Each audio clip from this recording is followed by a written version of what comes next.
Hey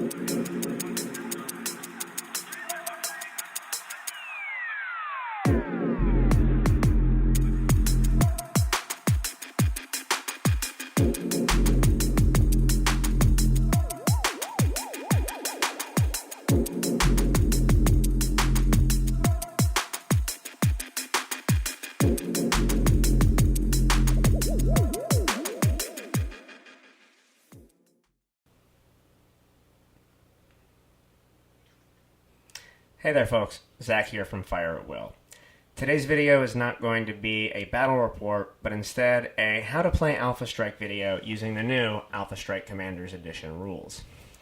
Now the way that we play Alpha Strike has a couple of the optional rules from Commanders Edition, and in this video we're planning on going over the basic rules and the optional rules that we use, and also why we use those rules. I like to call this version of Alpha Strike Classic Light, because we feel that it captures a little bit more of the spirit of the base game from the 1980s while still retaining the faster pace that Alpha Strike rules offer. This is the first of 2 videos in a brief series on how to play.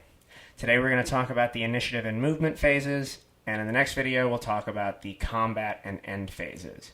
But first, let's jump into initiative.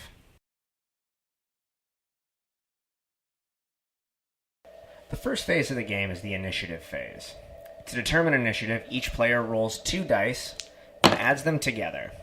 Whoever gets the highest number is the one who goes first. With that roll, I would almost certainly not be going first.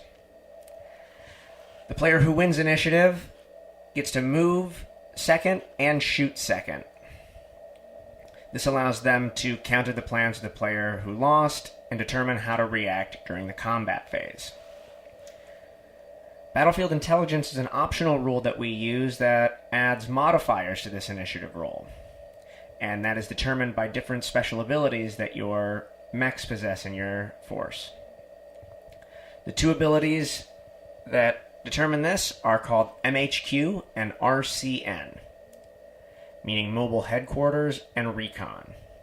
The MHQ ability has the potential to give you a +1 or +2 bonus, and the Recon ability only ever gives a +1 bonus.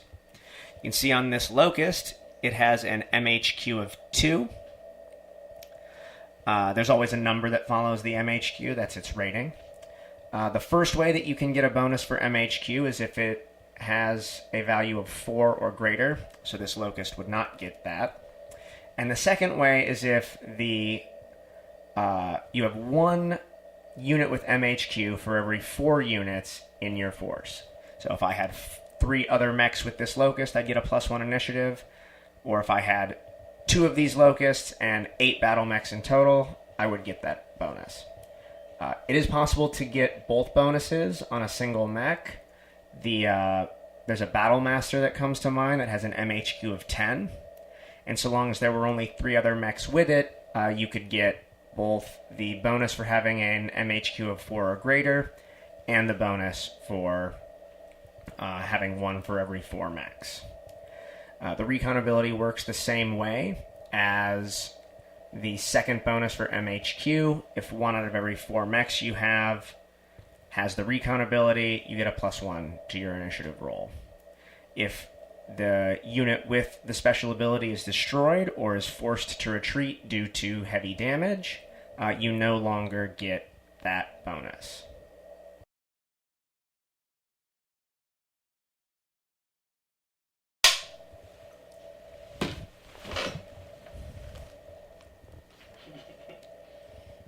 Yay, we've got our first blooper.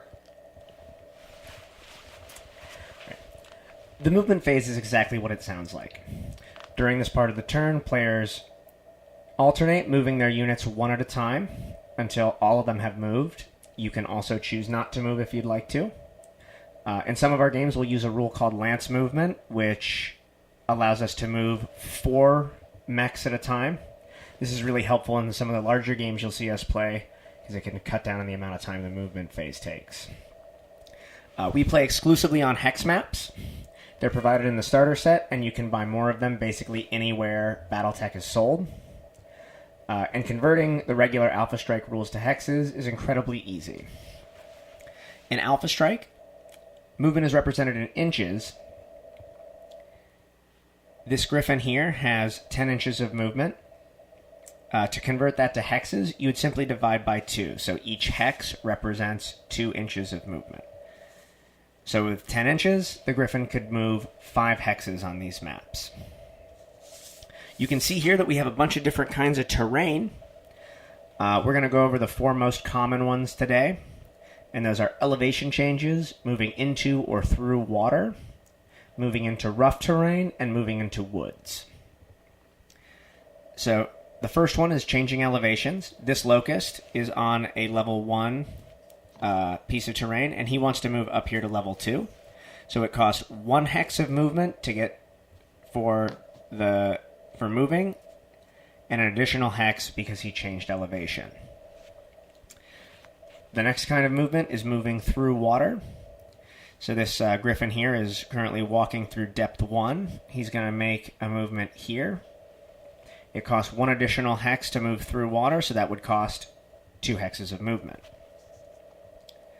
Moving into water is a little bit different because it also has an elevation change down to depth 1. So moving from here to here costs 3 hexes of movement, 1 for the hex, 1 for the elevation change, and 1 for the water. Moving out just costs the extra elevation, so it would cost 2 hexes of movement to get out of water like that. Rough terrain features also cost an additional hex of movement to walk through, so moving from here to here would cost 2 hexes of movement. Finally, moving into woods is just like rough terrain. It would cost 2 hexes of movement to move like that. And being in the woods provides bonuses and negatives to combat, as you'll see in the next video. The last thing that we want to go over in the movement phase is jump jets. You can see on this card that a little lowercase j next to the movement value of this griffin. Jump jets allow your battle mechs to soar through the air. And in game terms, that means that they can traverse the map without having to account for terrain modifiers. So let's say this griffin wants to move from this piece of woods up to this level 3 plateau here. It just costs him the 3 movement to get there. You'll see in the combat video that there are bonuses and negatives to jumping. But that's all that we want to go over today. We hope this video has been informative. If you have any questions or you want some clarifications on things, feel free to leave a comment, and we'll get back to you. Thank you for watching, and we'll see you next time.